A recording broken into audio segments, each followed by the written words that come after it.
कि कैंसर को हम किस प्रकार से रोक सकते हैं और इसको रोकने का क्या तरीका है। Prevention is better than cure, इस मूल मंत्र को आप हमेशा ध्यान रखिए अगर आप कैंसर जैसी बीमारी से बचना चाहते हैं। इस प्रकार से ये एबनॉर्मल सेल हमारी बॉडी में दिन प्रतिदिन बढ़ते हैं, उसके बारे में हमें समझना जरूरी है, क्योंकि जितने ज्यादा एबनॉर्मल सेल आपकी बॉडी में बनेंगे उतना ज्यादा रिस्क फैक्टर कैंसर का बढ़ता जाएगा। तो आइए जानते हैं कि कौन कौन से ऐसे रिस्क फैक्टर्स हैं।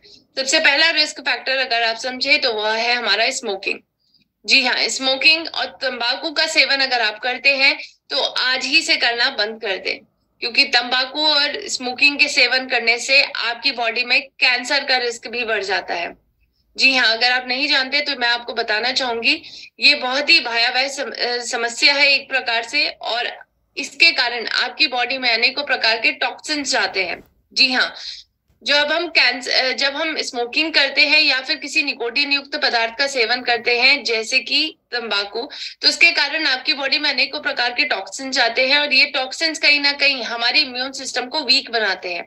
हमारी रोग प्रतिरोधक क्षमता जब वीक बन जाती है तो इसके कारण जो कैंसर सेल की ग्रोथ हो रही रहती है हमारी बॉडी के अंदर, जो अनकंट्रोलेबली ग्रो कर रहे होते हैं, इनकी ग्रोथ को रोकना मुश्किल हो जाता है और इसी की वजह से कैंसर सेल ग्रो करते रहते हैं और इसकी वजह से कैंसर दिन प्रतिदिन आपकी बॉडी को इन्फेक्ट करने लग जाता है, उसकी मात्रा बढ़ने लग जाती है। तो एक प्रकार से हमारे इम्यून सिस्टम को सही ना रख पाना, उसकी रोग प्रतिरोधक क्षमता को कम कर देने का कारण ही बनता है स्मोकिंग और तंबाकू, इसलिए इसका सेवन करना बेहद खतरनाक होता है। इसी के साथ स्मोकिंग और तंबाकू के कारण हमारी बॉडी में ऑक्सीडेशन की प्रक्रिया भी ज्यादा हो जाती है और इसी के कारण हमारी बॉडी में एब्नॉर्मल सेल की मात्रा भी बढ़ती है, जिसके कारण कैंसर का रिस्क भी बढ़ जाता है। सो आई होप आप सभी समझ गए होंगे कि कैंसर कैसे बढ़ सकता है अगर हम स्मोकिंग और तंबाकू का सेवन करते हैं। तो आप आज से ही इसका सेवन करना बंद कर दें। अब हम दूसरे रिस्क फैक्टर की तरफ बढ़ते हैं। दूसरा रिस्क फैक्टर हमारा जो है वह है अल्कोहल का कंजम्पशन करना, यानी अगर आप शराब का सेवन करते हैं तो आज से ही बंद कर दें, क्योंकि शराब एक बेहद खतरनाक प्रोडक्ट है, एक ऐसा प्रोडक्ट जो आपके लिए तो है ही खतरनाक, लेकिन ये कैंसर के रिस्क को भी बढ़ा देता है। जी हाँ, ऐसा नेशनल कैंसर इंस्टीट्यूट साफ तौर पे बताता है, उनकी स्टडीज कई हो चुकी है और उन स्टडीज के अकॉर्डिंग ये पाया गया है कि अल्कोहल के कारण कैंसर का रिस्क बढ़ जाता है। अनेकों प्रकार के कैंसर है आज के वक्त पे, अगर आप किसी ऑर्गन के अनुसार देखें तो उसका नाम ऑर्गन के अनुसार भी बनते हैं, जैसे लंग कैंसर, सर्वाइकल कैंसर, किस एरिया पे वो बन रहे हैं। अनेकों प्रकार के कैंसर आज के वक्त पे आपकी बॉडी में पाए जाते हैं। More than 100 type of cancers आपकी बॉडी में बन सकते हैं, और अगर आप देखिए सभी कैंसर का रिस्क बढ़ जाता है अगर आप अल्कोहल का सेवन करते हैं, शराब का सेवन करते हैं। क्यों ऐसा होता है, इसके पीछे का कारण अगर हम देखें तो एक बहुत ही स्ट्रॉन्ग साइंटिफिक कंसेंसस यहाँ पर पाई जाती है। यहाँ पर देखा गया है कि इथेनॉल, जिसको हम अल्कोहल के नाम से भी जानते हैं, जिसको हम शराब के नाम से जानते हैं, इथेनॉल इसका साइंटिफिक नेम होता है। तो इथेनॉल जब हमारी बॉडी के अंदर एंटर करता है तो इसके कारण एक बहुत ही खतरनाक केमिकल हमारी बॉडी में बनता है जो हमारे लिए बेहद खतरनाक है। इसका नाम है एसिटल एल्डिहाइड। ये एसिटल एल्डिहाइड इथेनॉल कन्वर्ट करता है एसिटल एल्डिहाइड में हमारी बॉडी के अंदर, और ये एसिटल एल्डिहाइड बहुत ही टॉक्सिक केमिकल है। अगर आप इसके बारे में जाने तो इसके कारण हमारी बॉडी में कई ऐसे अनवांटेड चेंजेस आते हैं, जिसमें क्रोमोसोम के रीअरेंजमेंट में चेंजेस, डीएनए में मिस्टेक्स आना, और इसकी वजह से एसिटल एल्डिहाइड हमारी बॉडी के लिए बेहद खतरनाक होता है, क्योंकि इसके कारण हमारी बॉडी में एबनॉर्मल सेल की मात्रा बढ़ती है, जिसके कारण कैंसर का रिस्क भी बढ़ जाता है। तो अगर आप चाहते हैं कि आपकी बॉडी में एबनॉर्मल सेल की मात्रा कम हो, और कहीं ना कहीं उसकी मात्रा अगर आज बढ़ रही है, कैंसर की मात्रा भी, रिस्क भी बढ़ रहा है अगर अल्कोहल के कंजम्पशन के कारण, तो आपके लिए ये जरूरी है कि आप कैंसर को रोकें और उसको रोकने के लिए अल्कोहल का कंजम्पशन रोकें। इसी के साथ हम तीसरे रिस्क फैक्टर की तरफ चलते हैं। तीसरा रिस्क फैक्टर है हमारा chemical found in process food. Process food का सेवन करना। जी हाँ, प्रोसेस फूड का सेवन आज के वक्त पे हर कोई कर रहा है, चाहे वो छोटा बच्चा हो या फिर कोई बुजुर्ग हो। हर एक व्यक्ति आज के वक्त पे प्रोसेस फूड का सेवन कर रहा है, और यही प्रोसेस फूड हम सभी के लिए बेहद खतरनाक है, क्योंकि आज इसके अंदर जो पाए जाने वाले केमिकल्स है, ये सभी केमिकल्स हमें आज कैंसर की तरफ लेके जा रहे हैं। ये अनहेल्दी लाइफस्टाइल ही है जो हमें आज कैंसर की तरफ लेके जा रहा है, और इस अनहेल्दी लाइफस्टाइल को हमें कॉम्बैट करना है। अपनी रोग प्रतिरोधक क्षमता को बेहतर करना है और उसको बेहतर करने के लिए हेल्दी फूड्स का सेवन करना है। तो इस प्रकार से ये तीसरा रिस्क फैक्टर भी हमारे लिए बेहद खतरनाक है। ये अनहेल्दी लाइफस्टाइल ही आज के वक्त पे अगर आप देखें तो आज के वक्त पे ये कारण बन चुका है कैंसर का। इसमें अगर आप ये वर्ल्ड हेल्थ ऑर्गेनाइजेशन की एक स्टडीज देखें तो उन्होंने कई ऐसे कंपाउंड्स है जिनको कार्सिनोजेनिक कंपाउंड्स के नाम से जाना जाता है, और उसके लेवल 1 कैटेगरी में रेड मीट का सेवन करने पे भी ये माना जाता है कि कैंसर होता है, क्योंकि इसके अंदर एक नाइट्रेट नाम का कंपाउंड पाया जाता है और ये नाइट्रेट नाम का कंपाउंड कैंसर कॉजिंग कंपाउंड होता है। लेवल 1 का कार्सिनोजेनिक कंपाउंड कहा जाता है इसको। तो एक प्रकार से अगर हम देखें तो कैंसर जैसी बीमारी से अगर हमें बचना है तो अपनी डाइट को सही करना बेहद जरूरी है। हेल्दी डाइट का सेवन करना जरूरी है, प्लांट बेस्ड डाइट का सेवन करना जरूरी है, क्योंकि इसके कारण हम हेल्दी भी रह सकते हैं और कैंसर जैसी बीमारी से भी दूर रह सकते हैं। इसी के साथ अगर हम देखें फोर्थ रिस्क फैक्टर जो हम सभी को जानना बेहद जरूरी है, और ये फोर्थ रिस्क फैक्टर है हमारा निष्क्रिय लाइफस्टाइल। जी हाँ, सेडेंटरी लाइफस्टाइल एक ऐसी लाइफस्टाइल जिसमें फिजिकल एक्टिविटीज की कमी है, और यही फिजिकल एक्टिविटीज की कमी आज हमें कैंसर की तरफ लेके जा रहा है। क्योंकि कहा जाता है कि sitting is a new smoking, यानी आज के वक्त पे जिस प्रकार का डैमेज स्मोकिंग के कारण हमें मिलता है, सेम उसी प्रकार का डैमेज हमें सेडेंटरी लाइफस्टाइल के कारण भी मिलता है। तो अगर हम चाहते हैं कि निष्क्रिय लाइफस्टाइल से हम सक्रिय की तरफ बढ़े, कैंसर जैसी बीमारी से मुक्ति पाए, तो उसके लिए आपको इन सभी प्रकार की एक्टिविटीज को करना जरूरी है। जी हाँ, 1 घंटा अपने आप के लिए निकाले, अपनी बॉडी के लिए निकाले, 1 घंटा रोज एक्सरसाइज करें। इसी के साथ अपनी लाइफस्टाइल को थोड़ा सक्रिय बनाए। छोटी छोटी चीजों के लिए आप गाड़ियों का इस्तेमाल ना करें। अगर आप सब्जी लेने जा रहे हैं, मार्केट पास में है, तो आप चल के जाइए। छोटी छोटी चीजों पे अगर हम चेंजेस लाना शुरू करेंगे तो वो आगे जाकर एक बड़े चेंज की तरफ बढ़ेंगे, और ये बड़ा चेंज होगा अपने आप को कैंसर मुक्त बनाने का। अपने आप के लिए 1 घंटा आप निकाले, उस घंटे में आप क्या कर सकते हैं, वॉकिंग कर सकते हैं, जुम्बा, एरोबिक्स, योगा, कोई भी एक्सरसाइज अपने मनपसंद अनुसार आप कर सकते हैं, क्योंकि इससे आप कैंसर जैसे बीमारी के रिस्क से बच सकते हैं। अब हम फिफ्थ रिस्क फैक्टर की तरफ अगर बढ़े तो वो हमारे हाथ में कहीं ना कहीं नहीं है, क्योंकि ये कारण अगर आप देखें तो वह है pollution and UV radiation. Pollution और यूवी रेडिएशन आज के वक्त पे हम सभी जानते हैं कि दिन प्रतिदिन बढ़ता जा रहा है। हमारे आसपास का एनवायरनमेंट इतना प्रदूषित हो चुका है कि आज हम खुल के सांस भी नहीं ले पा रहे हैं। हम सभी आज के वक्त पे दिल्ली का टेम्परेचर और दिल्ली का सिचुएशन आज के वक्त पे जानते हैं, सबसे पॉल्यूटेड सिटी बन चुकी है वो। और अगर हम चाहते हैं कि इस पॉल्यूशन के बढ़ते दर पर भी हम कैंसर जैसी बीमारी से मुक्ति पाएं, तो उसके लिए हमें ये समझना जरूरी है कि सभी ऑक्सीडेंट कार्सिनोजेनिक होते हैं। जी हाँ, ये सभी ऑक्सीडेंट्स ही होते हैं जो हमारे अनेकों प्रकार के पॉल्यूटेंट के रूप में पाए जाते हैं आसपास एनवायरनमेंट में, और ये सभी कार्सिनोजेनिक होते हैं। तो अगर हम चाहते हैं अपने आप को हेल्दी रखना, तो हमें कहीं ना कहीं अपने आप को चेंज करना होगा। किस प्रकार के चेंजेस हमें लाने होंगे? हमें रॉ फ्रूट्स और वेजिटेबल्स का सेवन करना होगा। जी हाँ, अपनी डाइट का अगर हम सही करेंगे, डाइट को कहीं ना कहीं अगर हम सही करेंगे तो कैंसर के रिस्क से बच सकते हैं, और इन सभी प्रकार के जो हमारे पार्टिकुलेट मैटर है या अनेकों प्रकार के पॉल्यूटेंट्स है, इन सभी के बुरे प्रभाव से भी बच सकते हैं। अब हम 6th रिस्क फैक्टर की तरफ चलते हैं, और ये 6th रिस्क फैक्टर कहीं ना कहीं हम सभी मनुष्यों से भी पुराने हैं।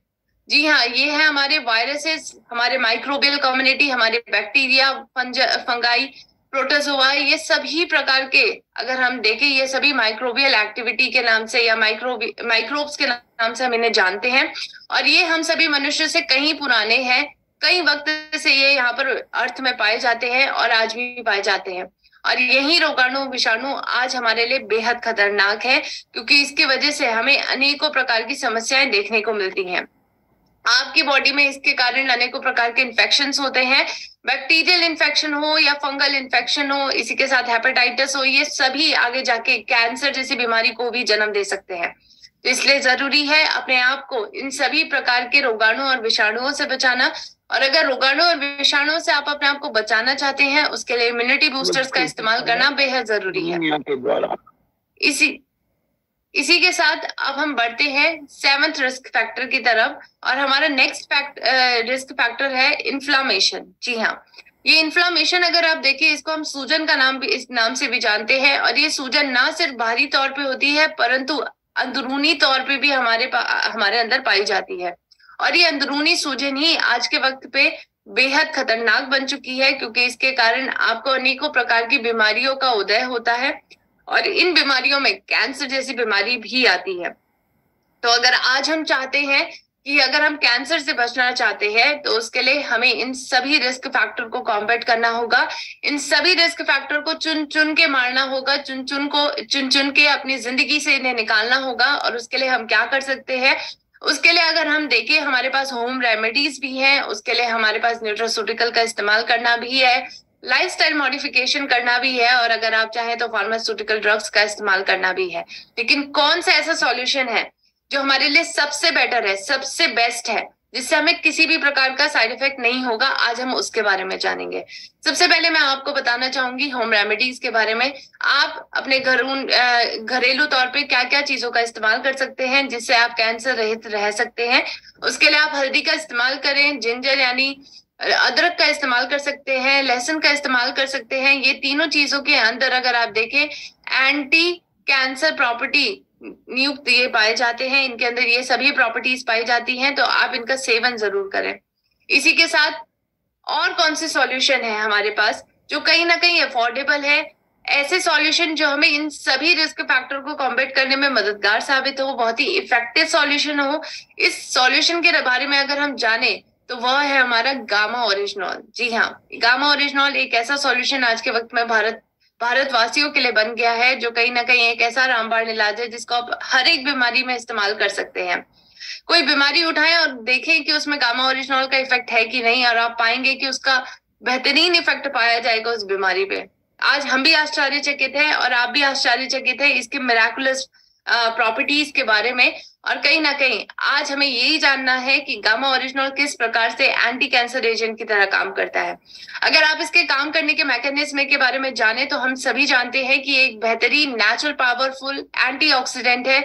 इसकी वजह से आपके सभी प्रकार के जो ऑक्सीडेंट, एक बहुत बड़े नाम के कार्सिनोजेनिक कंपाउंड के नाम से भी हम इन्हें जानते हैं, ये सभी प्रकार के ऑक्सीडेंट्स को ये निष्क्रिय कर सकता है, क्योंकि ये बेहतरीन पावरफुल नेचुरल एंटीऑक्सीडेंट प्रॉपर्टीज के अंदर पाई जाती है।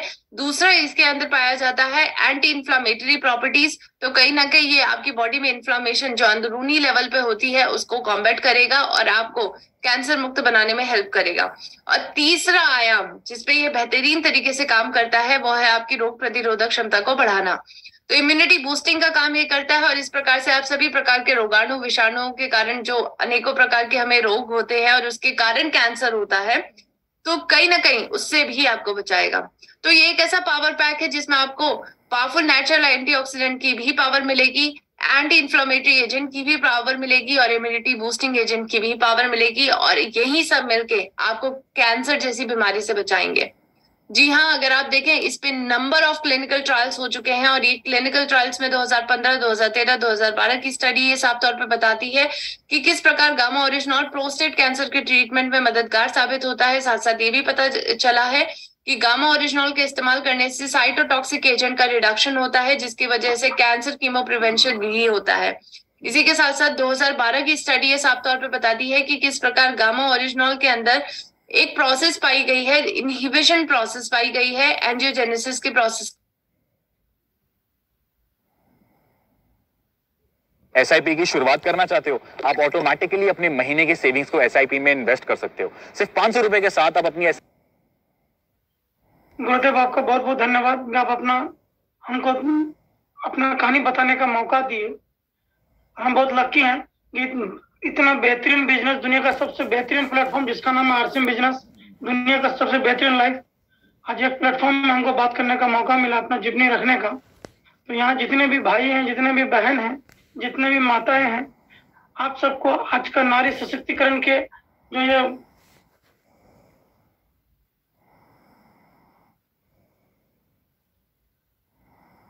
को ये रोकता है।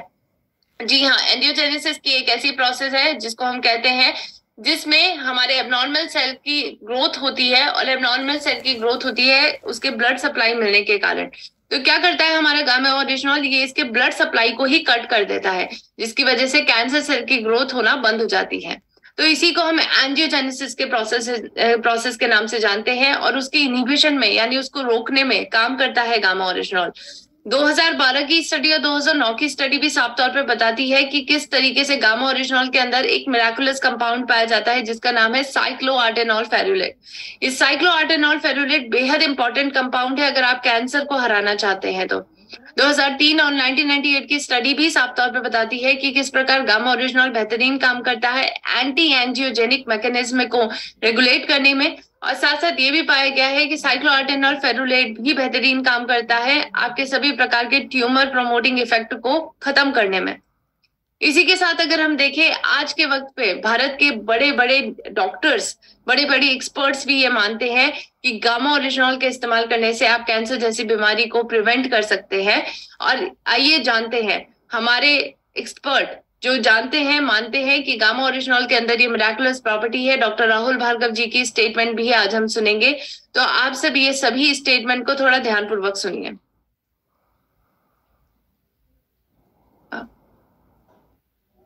सॉरी, इसमें स्टेटमेंट नहीं है, मैं आपको बता देती हूँ अपने एंड से। बेसिकली राहुल भार्गव जी साफ तौर पे बताते हैं कि गामा ओरिजिनॉल के इस्तेमाल से हम आज के वक्त पे कैंसर जैसी बीमारी से मुक्ति पा सकते हैं, इसको प्रिवेंट कर सकते हैं, क्योंकि कैंसर को प्रिवेंट करने के लिए गामा ओरिजिनॉल दो तरीके से काम करता है। सबसे पहले ये आपके नॉन किलिंग सेल्स को एक्टिवेट करता है, और नॉन किलिंग सेल्स को एक्टिवेट होने के कारण कहीं ना कहीं ये आपके कैंसर सेल की ग्रोथ को रोकता है। इसी के साथ दूसरा प्रोसेस मैंने आपको ऑलरेडी बता दिया है, वो है एंटी एंजियोजेनिक मैकेनिज्म को बढ़ावा देना, यानी एंजियोजेनेसिस के प्रोसेस को रोकता है। ब्लड सप्लाई जो हमारे कैंसर सेल को मिल रही होती है उसको कट डाउन करता है, जिसकी वजह से कैंसर की ग्रोथ भी रुक जाती है। यानी आप कैंसर को प्रिवेंट कर सकते हैं, ऐसा राहुल भार्गव जी कहते हैं, अगर आप गामा ओरिजिनॉल का लंबे समय से इस्तेमाल कर रहे हो। तो आज हम जान चुके हैं कि कैंसर को हम किस प्रकार से रोक सकते हैं और इसको रोकने का क्या तरीका है। Prevention is better than cure, इस मूल मंत्र को आप हमेशा ध्यान रखिए अगर आप कैंसर जैसी बीमारी से बचना चाहते हैं। इसी के साथ आज हमारी चर्चा यहीं पे समाप्त होती है।